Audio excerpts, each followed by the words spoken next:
Bonjour, bonsoir à tous, je m'appelle Lise et aujourd'hui on va parler bouquin. Donc, bien point lecture de début novembre, voilà.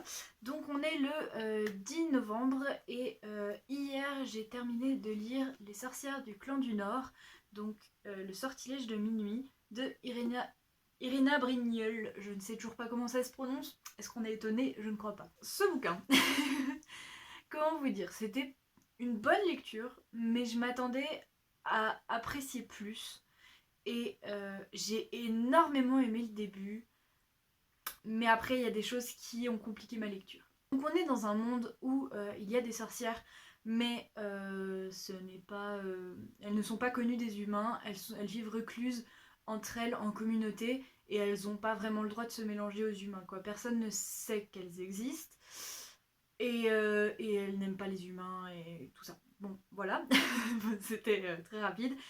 Et au début du livre, on apprend qu'il y a une prophétie. Donc, dans 303 ans, naîtra une fille Hawkwind qui deviendra reine. Donc, il y a deux sœurs, des sorcières adultes, qui sont censées être l'une ou l'autre la mère de la future reine. Et il y en a une qui a vraiment très envie que sa fille devienne reine. Et donc, quand sa sœur va accoucher d'un bébé, elle va échanger ce bébé avec un autre bébé qui est né au même moment, qui est une fille humaine, sans pouvoir, voilà. Et donc, les deux bébés vont être échangés et les deux filles vont grandir pas du tout à leur place, voilà. Et donc, on va suivre Poppy, qui va donc grandir parmi les humains sans pouvoir, et Clarée qui va grandir avec les sorcières, voilà, alors qu'elle n'a aucun pouvoir et tout ça. Et donc ça aurait dû s'arrêter là, mais le hasard va faire qu'elles vont finir par se rencontrer, et de là va découler une amitié très spéciale, et c'était trop bien. Jusque-là, c'était trop bien. L'histoire est très sympa, mais il y a des trucs qui m'ont bien dérangé, et notamment les romances. Comme je vous l'ai déjà dit, je n'ai rien contre les romances, j'aime bien quand c'est bien fait, mais là, déjà le personnage de Léo, j'ai pas accroché du tout, donc déjà ça pose problème, hein. Parce que il y a pas grande raison qu'il y ait des romances en fait. C'est un peu voilà, c'est le destin, et du coup on n'a pas l'impression que les personnages nouent une vraie relation entre eux, et du coup moi je m'en foutais un peu, quoi. Enfin, on comprend qu'il y a quelque chose de fort entre eux, mais on l'a pas senti arriver. C'est comme si c'était arrivé comme ça d'un coup. Alors d'accord, le coup de foudre peut exister, mais là je trouve qu'on manque d'explication quand même, et du coup c'est un peu voilà. Mais surtout le vrai problème, à mon sens, c'est qu'il manque de communication, mais vraiment, parce que on a tout un tas de problèmes qui arrêtent pas de tourner en rond du début jusqu'à la fin du livre, alors qu'en une phrase ça aurait pu être réglé. J'ai passé tout le bouquin à dire mais parlez-vous sérieusement. Mais voilà, c'est ce qui m'a dérangé dans ce livre. Après, vous, si vous aimez ça, voilà. En plus il y a un triangle amoureux du coup, et ça me gonfle, donc voilà. Mais si vous aimez ça, allez-y. En plus, c'est vraiment une chouette histoire. J'aurais aimé que la relation entre Poppy et Clarée soit un peu plus développée, que leur amitié prenne plus d'ampleur, parce que pareil, on comprend que c'est fort ce qu'elles ont entre elles, mais on l'a pas, je trouve qu'on l'a pas assez vu se construire cette amitié. Et, et d'ailleurs, Poppy, elle traite un peu Clarée comme de la merde pendant un moment. Enfin, c'est dommage. C'était sympa. Euh, Clairement pas ma lecture du siècle. Du coup, je sais pas si je lirai le tome 2 ou pas. En tout cas, si je le lis, ça sera pas pour tout de suite. Je pense pas que le tome 1 se suffise à lui-même. Mais je sais pas si j'ai vraiment envie d'en savoir plus. Pourtant, j'ai adoré les personnages. Enfin, la plupart des personnages en tout cas. Mais voilà. Donc, plutôt mitigé, mais plutôt bien quand même. Je pense qu'il n'y a pas beaucoup plus à en dire. On est le 13 novembre, en plein milieu de la nuit, et je vais essayer de ne pas m'endormir pendant que je vous parle. Ça serait pas mal. Donc ce matin, j'ai terminé de lire L'appel de la forêt de Jack London, que j'ai adoré. J'ai trop aimé. En fait, j'avais très très peu de souvenirs de ce livre. C'était hyper flou dans ma tête, mais vraiment, je me souvenais de rien, quoi. Et c'était trop bien. Je suis vraiment trop contente. Mais après, il faut dire que j'aime beaucoup trop les chiens pour ne pas aimer ce genre de livre. Dans ce livre, on va suivre Buck, qui est un chien qui vit dans une maison aux États-Unis. Enfin, dans un assez grand domaine, quoi, mais c'est un chien domestique, quoi. Voilà. Et il va un jour se faire enlever pour être revendu comme chien de traîneau en Alaska ou au Canada, enfin dans le nord des États-Unis, de l'Amérique, bref, voilà. Je sais plus exactement où c'est, mais il me semble que c'est en Alaska. Et ben il va devoir réapprendre tous les codes pour vivre, changer complètement et faire appel, disons, à sa nature profonde d'animal, de bête sauvage. Et du coup, voilà, il va vivre plein d'aventures.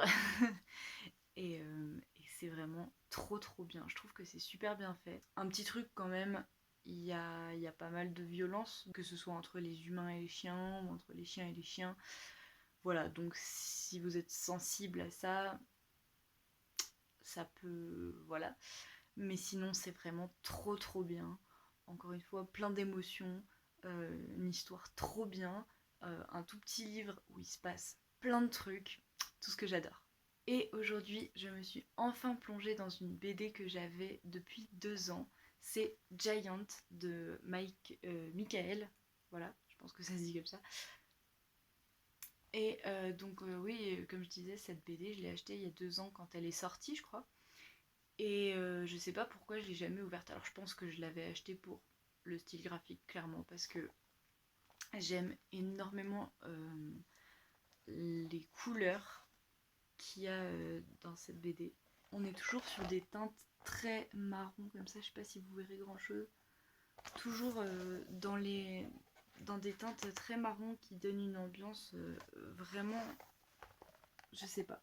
C'est presque sépia, mais c'est pas vraiment du sépia. Bref, j'aime beaucoup. Donc dans Giant, on va être en 1932 à New York et on va suivre un groupe d'ouvriers sur les gratte-ciel, voilà. Et en fait, j'ai pas envie d'en dire trop parce que c'est vraiment c'est pas une grosse BD, quoi, il y a pas beaucoup de pages, donc si je commence à raconter l'histoire, ça va être un peu...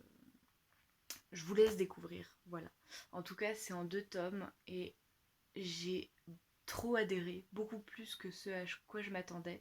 Déjà, on est vraiment plongé, je trouve que, je pense que le style graphique il fait beaucoup, mais tout dans la BD nous plonge vraiment dans l'ambiance de cette époque-là, et tous les personnages sont vraiment très très intéressants, même si ils sont pas hyper développés parce que on n'a pas le temps et en fait on s'en fiche un peu de développer énormément certains personnages, mais je trouve que ça, tous les éléments mis bout à bout forment un décor et une ambiance que j'ai énormément aimé et j'ai beaucoup accroché à l'histoire. Alors j'ai vraiment très hâte de lire le 2e tome que je n'ai pas, mais je vais essayer de me le procurer assez rapidement.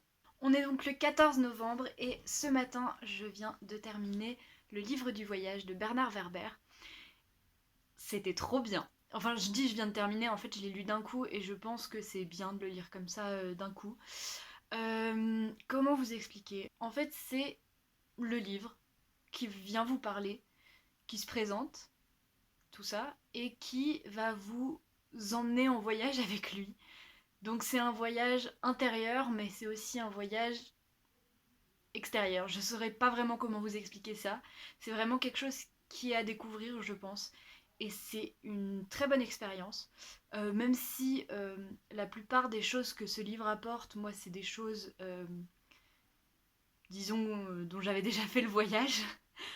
mais même ça reste une super expérience. Je pense que c'est un livre qui peut être très bien à relire à différentes périodes de notre vie, à différents âges, tout ça, je pense que je reviendrai dessus dans pas mal d'années pour voir si mon expérience a changé. Mais c'est vraiment un livre très très cool. Après, je vous préviens quand même, il faut faire la démarche, comment dire, il faut jouer le jeu à fond. Sinon, vous serez pas dedans. Et si jamais vous accrochez pas, vous forcez vraiment pas. Fermez-le, attendez un petit peu d'être dans la bonne ambiance ou quoi, ou dans la bonne période, ou ce que vous voulez, dans le bon mindset. Et si ça le fait vraiment pas, tant pis, c'est pas grave.